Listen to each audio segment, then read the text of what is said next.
Welcome back to the Word on Fire show. This is Brandon Vaught. I'm the content director here at Word on Fire, and this is our first episode in the new year of 2020. I'm here with the great Bishop Robert Barron. Bishop Barron, so good to see you after a little bit of a Christmas break. Welcome. Yeah, thanks, Brandon. Always a joy to see you. Hey, Happy New Year catch to us you. up on your Christmas. I know you went back to Chicago, got to spend time with your family. How was it? It was fun. I was there just for about a week, and I was probably a little bit too overscheduled. I saw all kinds of people. I don't get back that often, so I see my dear mother and then my family, and then all kinds of friends and people I've known for years. So I was kind of going, morning, noon, and night, seeing folks, but it was fun. I know you get to spend a little more time with your niece, right? Who you just baptized. My grandniece. Grandniece. My niece's first child. That's right. And you married them, her parents, and then you baptized your grandniece, right? That's right. So a couple of years ago, I married them, and then I baptized this baby I think it was September. And she's grown up. And I know you also sent a really cool picture of a great gift that you got. Tell us about that. Yeah, it was a real surprise.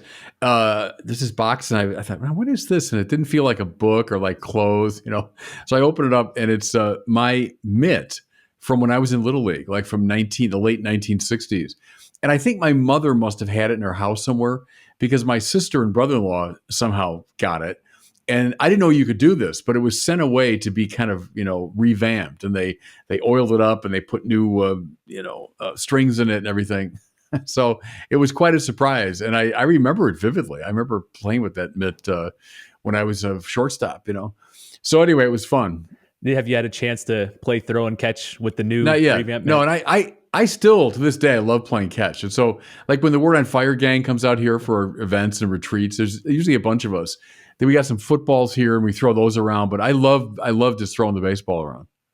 Excellent. Well, a couple weeks ago at the end of 2019, we did an episode on the Church Fathers, and the plan was just to do one episode on it. But as we started talking about the fathers and introducing them, we got in way over our head. So we only had time to talk about the fathers in general. And then we focused on the three apostolic fathers, Clement, Ignatius, and Polycarp. Those were the earliest figures. But I thought for this episode, we could walk through some of the significant figures throughout the next few hundred years after those apostolic fathers. So we're going to break them up as they traditionally are broken up into three different eras. The first one is pre-Nicene fathers. That's before the Council of Nicaea, which happened in 325.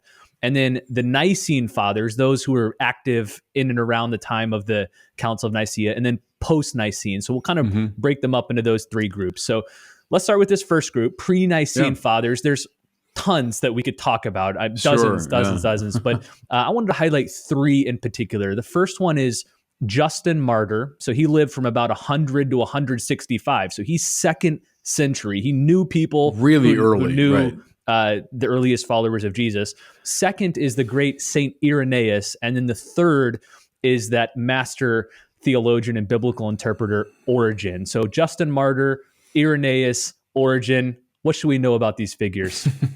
We could spend, of course, several semester courses on these figures. Maybe just a word about Justin. You say very early figure. We have a text that's in the Catechism from about 155 that Justin wrote. That's a description of the Mass, what Christians do on Sunday. That is remarkably familiar. If you read that account, ancient account, we can easily recognize, we still do the same thing. It's the structure of the Mass on display. That's from Justin the Martyr. Also with Justin, that idea that I love so much, the semina verbi, right? The seeds of the word. He would have called them logoi spermatikoi in his Greek.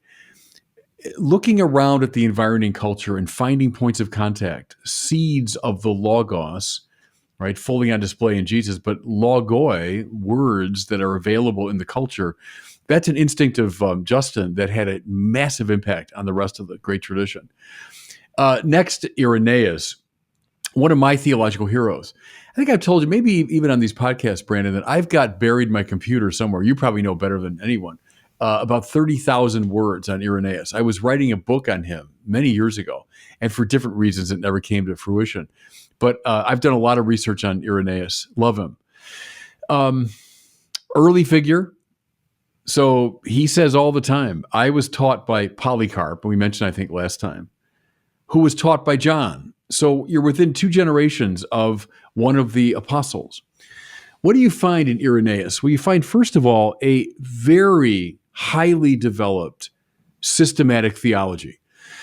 Within 2 generations, within you might say, ideological earshot of the apostles, you have a fully blown systematic theology.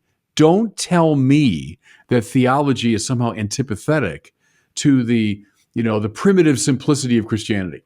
That voice has been heard from the beginning of Christianity until today, that somehow if you're doing too much intellectual work, you're violating that primitive simplicity. Nonsense. From the very earliest days, this very serious figure gives us a full-blown systematic theology. Christians have been stubbornly thinking about the faith from the beginning. Second observation about Irenaeus, he's battling Gnosticism. That's the grit in the oyster around which the pearl forms. I mean, he's battling this Gnostic form. I've argued this many times.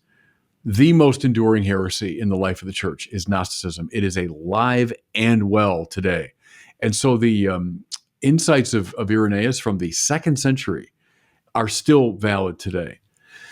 Third observation about Irenaeus is his theology is almost entirely biblical. In other words, he doesn't do, and we'll see the reason now, because Origen is the one that really inaugurates this tradition of setting Christianity in dialogue with an antecedent philosophical system. That's a path taken by many of the great thinkers. Irenaeus doesn't do that. It's a very biblical theology. You can see this tension echoed now up and down the centuries between a theology tending in a more thoroughly biblical direction and one that's more philosophical in style.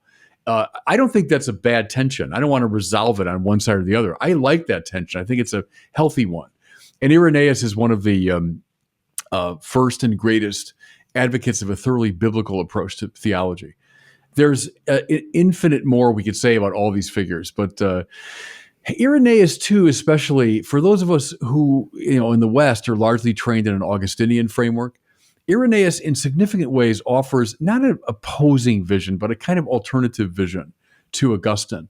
One that's, I think, a bit more optimistic in terms of the salvation of the human race, more optimistic in terms of even how to construe original sin and salvation. Very helpful in regard to understanding a certain evolution within the Bible itself. So people even today will say, well, look, the Bible seems to contradict itself. Irenaeus knew all these tensions, and what he said was the same way you use different language when you're talking to a child, you're talking to an adolescent, you're talking to an adult. So the Bible uses different language when talking to Israel at various stages of its development spiritually. That's a really seminal insight that he had. Anyway, much more we could say about all these great figures. What I like about both Justin and Irenaeus is very early in the life of the church, 2nd century here, we see a lot of people outside the church attracted to Christianity because of the way they love each other, because of their, unique charitable practices. But very quickly, people have all sorts of intellectual objections to Christianity. Yeah. So here comes Justin Martyr, who's maybe the first great apologist of the Christian faith. Here comes Irenaeus correcting distortions of Christian theology. So as you say, from the very beginning, the intellectual tasks of apologetics and evangelization were evident. It's so interesting, Brandon, because I fought it all my life. To some degree, it's a post-conciliar phenomenon. That's a long story. But a revival of anti-intellectualism, it's always a bad sign. See, I'm with Newman who says, in the spirit of Mary, the Mother of God, who treasured these things in her heart. See, Newman takes that as the great sign of theology, that you don't just dumbly take in the date of revelation. You think about it, you mull it over, you treasure it. That, for Newman, is always a sign of a properly developing Christianity. When Christianity turns anti-intellectual, as it does, and you can notice moments in the history of the church, that's always a bad sign. And so, as I say, I've been fighting it much of my life within Catholicism, but that's a bad strain. Go right back to Irenaeus and Justin the Martyr, and you'll see the insistence upon a logos-based system having to be logical, if I can put it that way. That's Ratzinger, by the way. That's Joseph Ratzinger. If you're a logos-based system, as we clearly are, the logos became flesh. then an illogical or unthinking religion is antipathetic to that inspiration. Okay, end of rant on that subject. Let's say a quick word about Origen. I know he's somewhat of a controversial figure. Unlike Justin and Irenaeus, he's not a canonized saint of the Catholic Church, but he's universally venerated as a father of the Church. Talk a little bit about who he was and his main contributions. Oh my gosh. Yeah, I mean, I would say with Augustine, the most important father. If I were saying who's the most important Western father, Augustine. The most important Eastern father, I wouldn't really hesitate to say Origen. Now, why? Well, first of all, maybe a little bit about him. An Egyptian, hence his name, Horus Janus, born of Horus. So it's an old Egyptian name. He's from Alexandria, this major cultural center. That goes back to the time of Alexander the Great. But this center of thought that represented the coming together of many cultures. Think of Philo of Alexandria, the Jewish influence. And of course, the Hellenizing and Platonizing influence. I mean, all of that is in Alexandria. And Origen becomes, at the age of 18, the head of the catechetical school of Alexandria. So he's in it. He's in the mix from the very beginning. Now, let me draw the contrast with Irenaeus. I mentioned he's a thoroughly biblical theologian. Origen knows the Bible. In fact, probably better than anybody in the ancient world. One of the first truly great, I would say, systematic students of the Bible and of different versions and translations, and someone that took the time to learn Hebrew well enough to translate it, etc. So all of that. But at the same time, Origen, who comes up in this sort of Neoplatonic thought world. By the way, he's a contemporary of the great Plotinus, right? One of the most important of the Neoplatonic philosophers.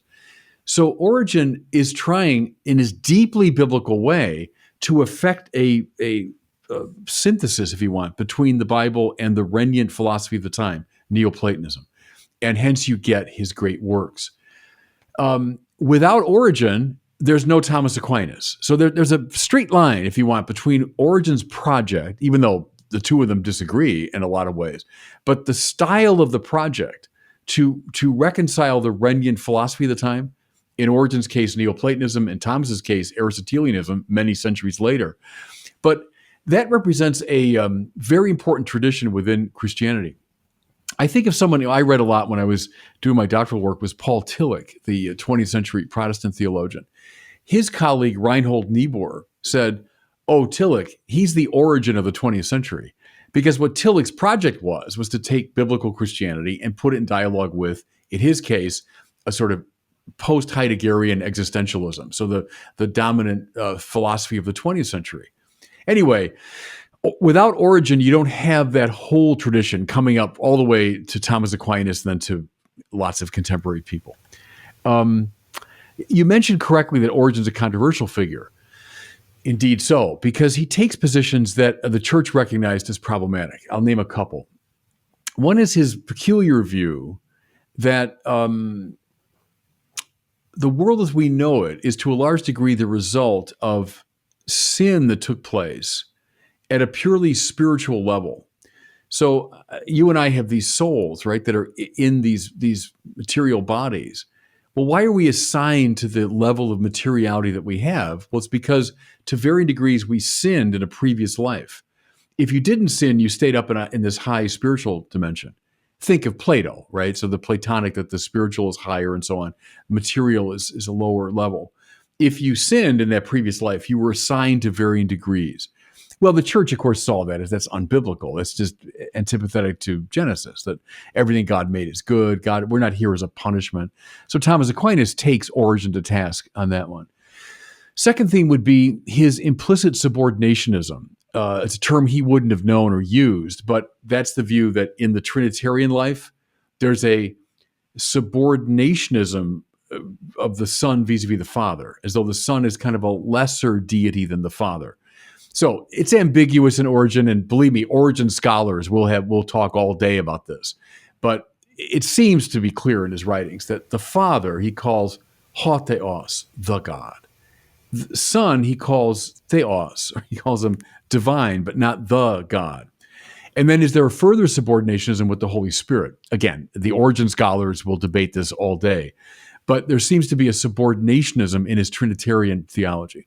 The third thing, maybe most famously today, is this apokatastasis view that all will be reconciled at the end of time. All people will be saved.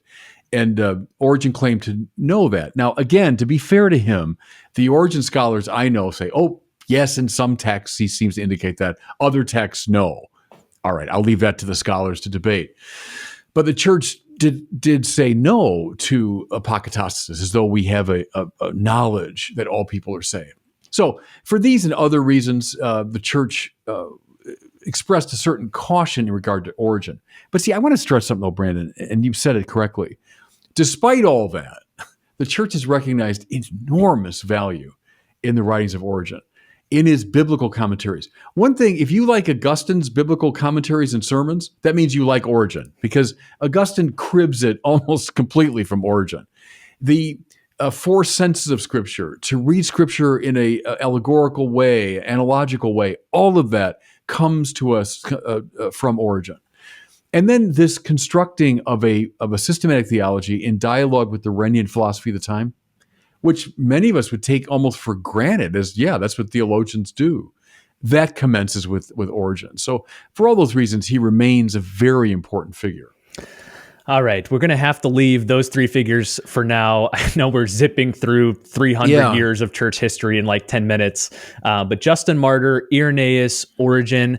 How about, Bishop, real quick, we'll have some book recommendations at the end, but if you could name one or two works by each of these three figures quickly, what would you read of Justin Martyr, Irenaeus, Origen?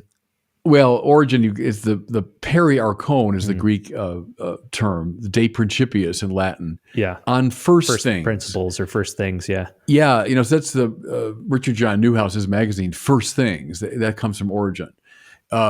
I got an edition of it. It's a couple of years ago now. There's a really good bookstore here in Santa Barbara, and I got a new edition of it. I think Ave Maria Press has a classics line, and they have it's thick. It's 300 or 400 pages of on first principles. Right.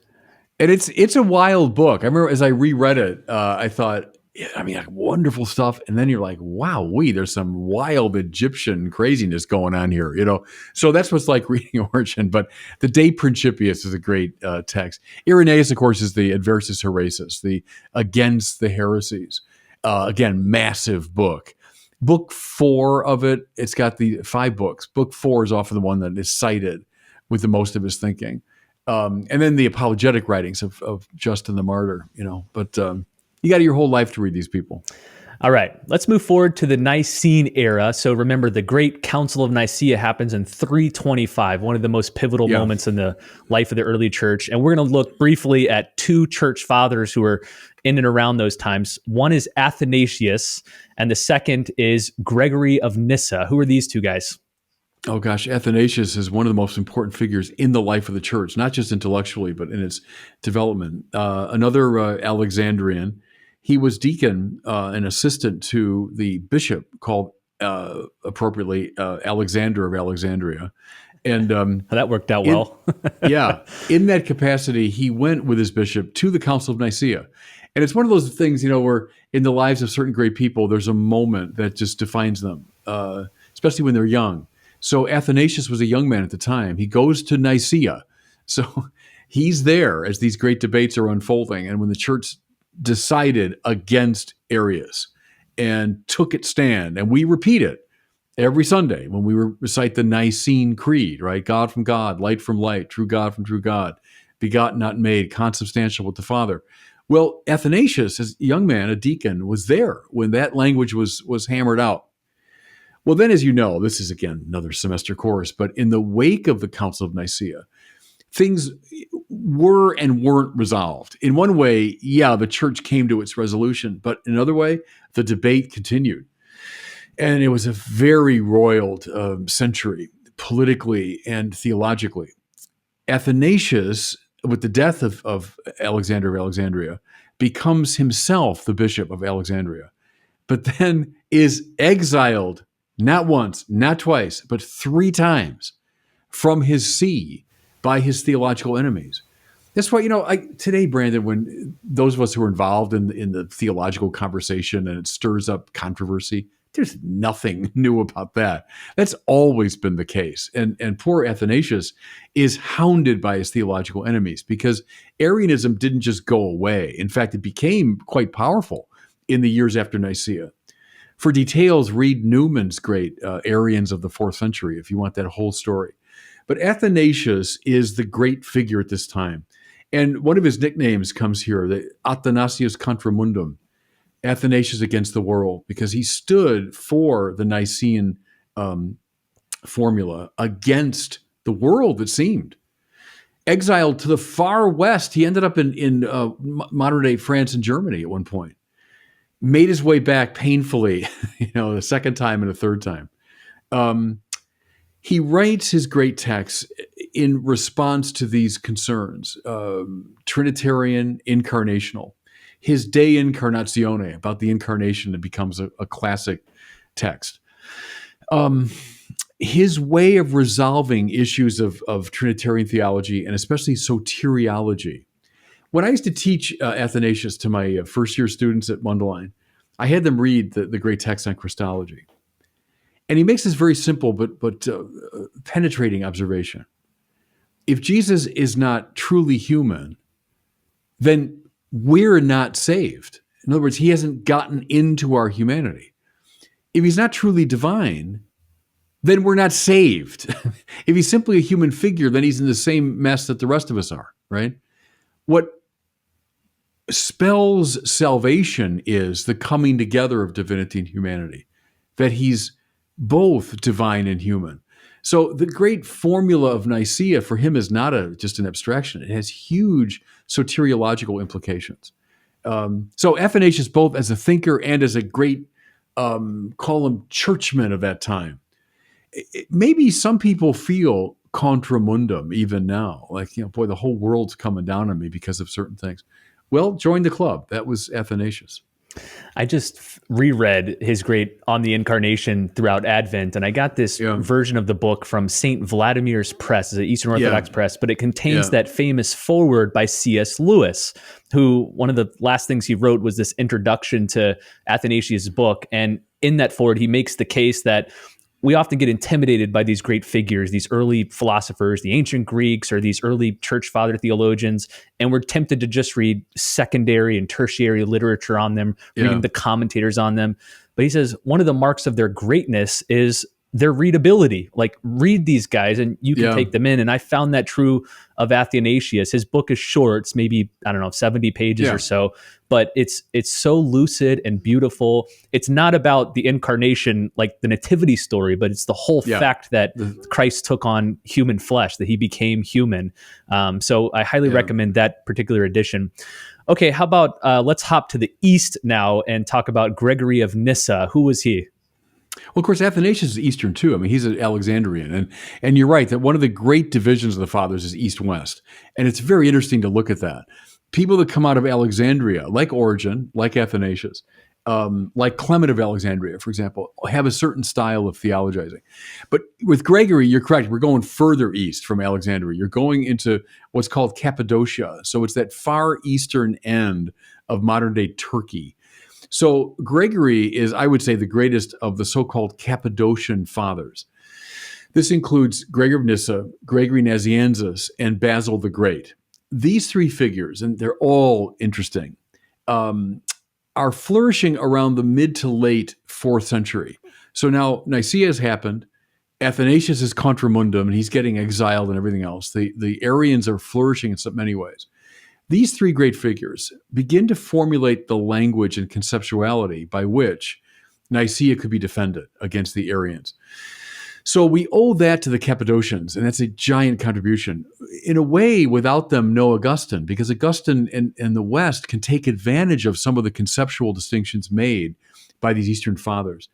See, remember, Brandon, maybe there's a comparison to the sciences here that's applicable. We can look with a certain condescension centuries ago, like, oh, those poor scientists, they didn't know that much. But we're standing on the shoulders of giants, and we know more than they, but only because we're standing on their shoulders. They made the distinctions and clarifications and did the experiments that ground modern science. Well, in a way, that's true of these people. the Cappadocians made some of the moves intellectually that made later Trinitarian theology possible. When you mentioned Gregory of Nyssa, I can't help but go back to my Doktorvater, they say in German, my doctoral director in Paris, Michel Corbin. One of the earliest classes I had with Corbin, he said to us, I've just turned 50. And he said, when I was a young man, I read, Hegel and Marx and Heidegger, and he named all the, big cultural figures. And he said, maintenant que j'ai 50 ans, now that I have 50 years, je lis Gregoire de Nyssa. I'm reading Gregory of Nyssa. And at the time, I don't think I'd read much of Gregory of Nyssa, but it just struck me that this great figure who knew the tradition exceptionally well, knew the contemporary scene, but said, now that I'm kind of in the second half of my life, I go back to Gregory of Nyssa. His wonderful book called The Life of Moses. Get that if you want an introduction to Gregory. It's a originistic, in many ways, allegorical reading of the Moses story as an allegory of the spiritual journey. But one of the great Cappadocian fathers. All right. Well, as predicted, we have already hit our limit here, and we've barely scratched the surface. If you're okay with it, Bishop, how about next week we'll wrap up with the third episode on the post-Nicene fathers. Just real quick, I know I got several emails after the first episode asking for more book recommendations, so I got a couple more for you. Jimmy Aiken, who is at Catholic Answers, has a book called The Fathers Know Best, where he's arranged excerpts of the Fathers' writings topically, so you can look up a topic, see what the Fathers say about it. Rod Bennett has a great book called Four Witnesses, the Early Church in Her Own Words. And these cover the four apostolic fathers we mentioned last episode.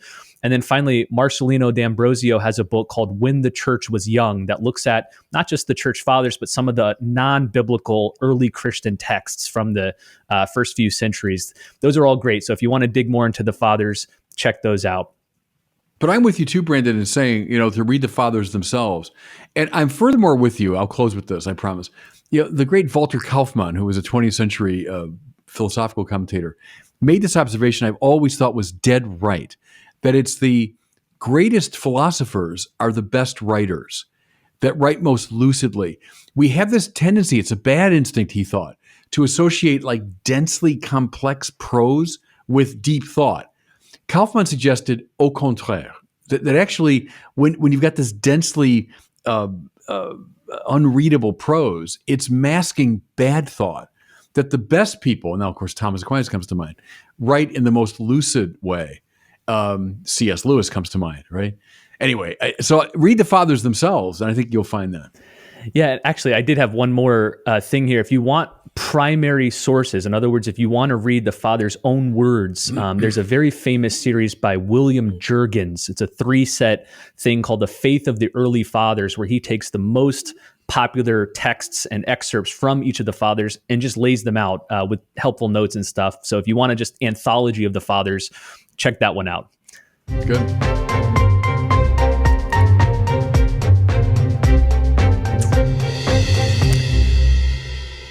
Well, that sound means it is time for our question from one of our listeners. We love hearing from everyone who listens to the show. If you have a question, please send it in. You can record it by visiting askbishopbarron.com. Today we have a question from Stephanie in your state, Bishop, San Diego, California. Okay. She's asking about purgatory, heaven, and its relation to time. So here's her question.